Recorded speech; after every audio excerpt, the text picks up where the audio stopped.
If you want an affordable and effective way to get more height for the front end of your 2011 to 2022 four-wheel drive F-250 or F-350 Super Duty, then this 2-inch front leveling kit with shock extenders is the ticket for you. Featuring solid construction and a low price, this is going to give you the height you're after and you won't have to spend a bundle to get it.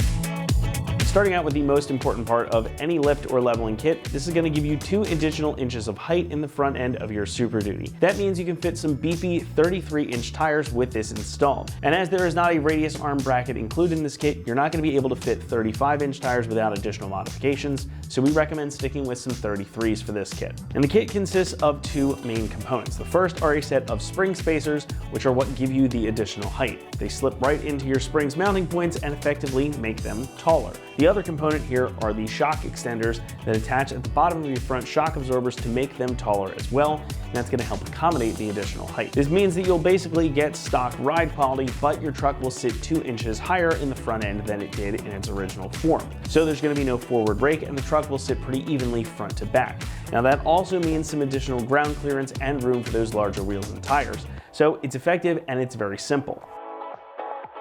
Both the spring and shock spacers are made from carbon steel and they're finished off with this black powder coat for additional protection against rust and corrosion. So these should be pretty darn solid and they should last you a good long while. Plus, you get new hardware that is included to get everything installed and mounted up, so it's a very complete package. Pricing comes in at about $100, making this a really affordable way to get that additional height that you're after. So if you want something that's going to be effective and economical, this is a great choice because it does exactly what you want and it's not going to cost you a bundle of money. Installation gets a 2 out of 3 on our difficulty meter and expect the job to take you around 3 hours to complete. Now everything is designed to bolt right into place without the need for additional modifications, but it will take some time to get it all installed. Also keep in mind that you will need to adjust your track bar or get a proper alignment done once you've got this all installed. We're going to walk you through the installation process step by step right now, so for that let's head on out to the shop. For this install you will need various impacts, various ratchets or breaker bar, 3/8 1/2-inch adapter if necessary, 13, 15, 18, and 22 millimeter sockets, 21 millimeter wrench, a clip removal tool, and also not shown here is a jack and jack stands. What's up guys, today we're going to be doing a leveling kit on our F-250, but before we get started we're going to send you to watch a quick video on how to remove your factory setup, and we'll see you when you get back. First thing we're going to do is make sure we have our truck secure and safe. I jacked it up. We have it on a lift right now, but I do have a jack underneath the center of the rear, which you're going to need to do after you get it jacked up and supported, however you're doing that. If you're doing this in your driveway, you're going to want to use jack stands. So what I did was I have it on the lift here. I have a jack under the center of the rear to hold the rear up, because we're going to be loosening the suspension up so we can drop the rear down so we can remove our coil springs. So you want to just make sure you jack it up high enough when you put your jack stands under. That way you can get your jack in the center of the rear. And then we'll start removing our suspension here. We'll start by removing our brake hose, our shock, our sway bar, and then we'll be able to take our jack and start lowering the rear down. So let's jump into this and we'll start removing our upper bracket here for our brake hose. So first thing we're going to do is remove this 13 millimeter bolt here. I'm going to take my 3/8 gun with my 13 millimeter socket, remove this bolt right here. And once we get that bolt out and removed, we'll be able to drop the brake hose down. And you're going to want to repeat this same procedure on the other side because it's going to allow us that both sides are going to have to be undone so that we can drop the rear out. So now we're going to remove our shock bolt right down here. I'm going to take a breaker bar with an 18 millimeter socket and break this loose. It is on there pretty tight.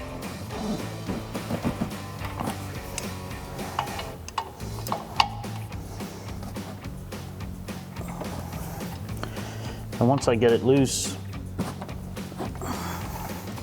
I will take my 3/8 gun with my 18 millimeter on, get in place.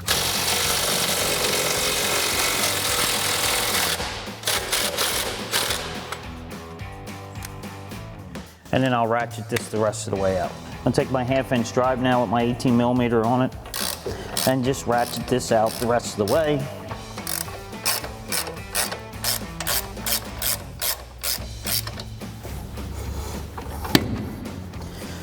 So now we have that out. You're going to want to repeat that procedure on the other side too. And now we'll go up to our sway bar. So now we're going to remove our sway bar nuts right here. There's one here and then one right here.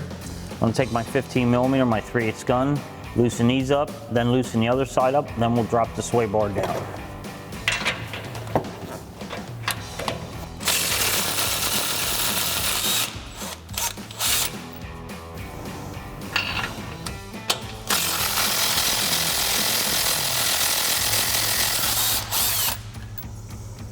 So now you're going to want to repeat that on the opposite side.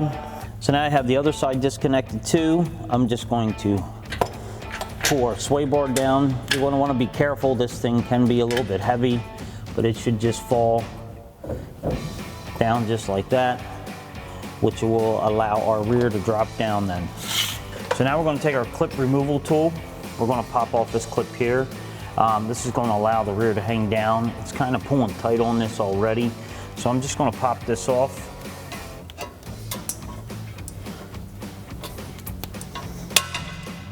Pretty much like that.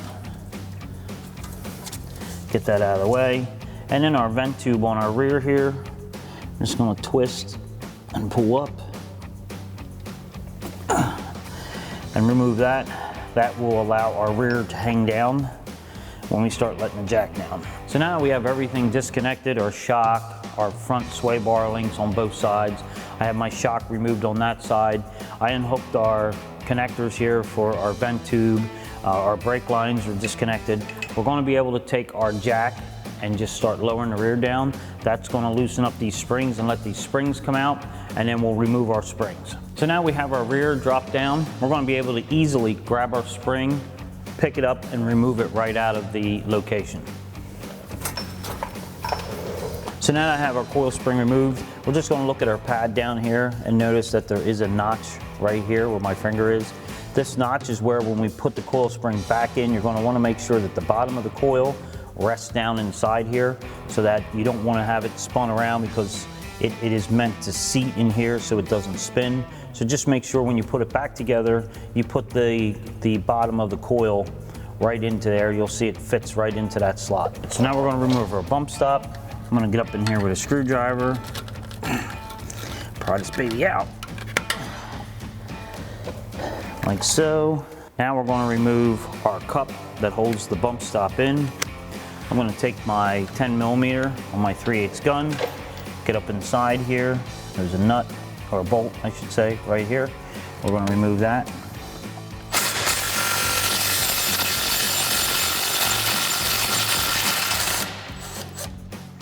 Now you're going to want to just repeat this uninstall procedure on the other side. Alrighty guys, now that we have our stock setup off, it's time to start going on with our new kit. The first thing we're going to install is going to be our shock extenders. So these are going to mount to our factory shock. We're going to need to turn that 90 degrees so this new lower mount will line up with our factory perch. So we've got our provided bolt, flat washer, and lock nut. So we'll come over to our shock and get this installed. Alright, so now we'll move our shock. Get our bracket lined up, get our bolt and flat washer through. Be a little bit fussy going through at first, that's okay.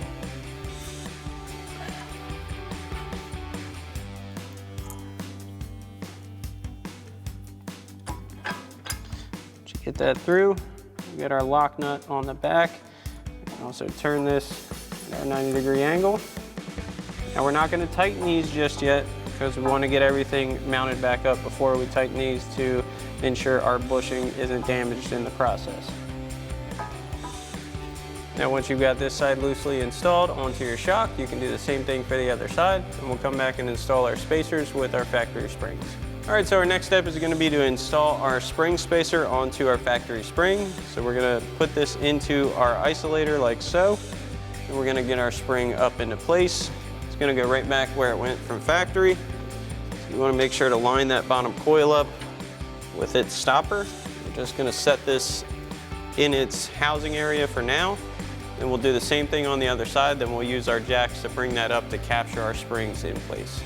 Alright, so now we've got our differential up enough to capture our spring in place. The next thing we're going to do is raise it up a little bit more so we can line up our shock extender mount to our factory perch position. Now we're not going to tighten this down just yet. We're going to make sure we get everything in place first. As you jack this up, you want to make sure everything is staying lined up.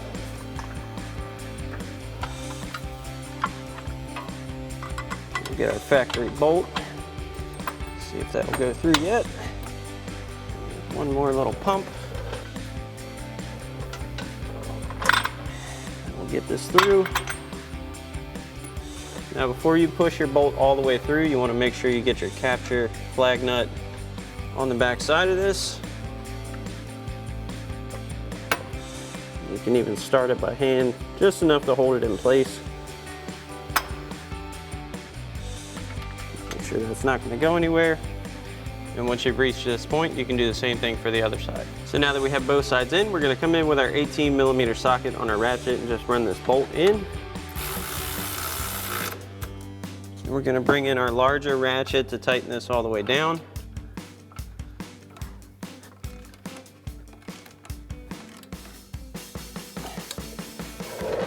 Then after we have that tightened up, we're going to grab our 22mm socket on our impact and a 21mm wrench to tighten down our extender bolt.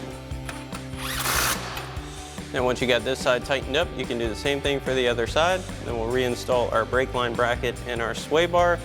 Now this clip down here, we're going to leave that loose because with the extended travel we have with our spacers, it's going to pull it really tight at full droop. So you can just leave this out, it's perfectly fine. And then you also want to reinstall your vent tube if you did disconnect it. You notice if you have this top clip out, it has plenty of travel. It's not really going to affect anything. Now we'll reattach our brake line bracket with our 13mm bolt. So line this back up with its locator. Back in. Tighten that back down with our 13mm socket. Then you can do the same thing for the other side. Next we can reattach our sway bar brackets. So line this up. That's set in. Reinstall our 15mm nuts. Just get the first one loosely in place. And you want to get your other side back on loosely, then we'll come back and tighten these down. Now that we've got both sides loosely in place, we're going to grab our 15mm socket and tighten these down.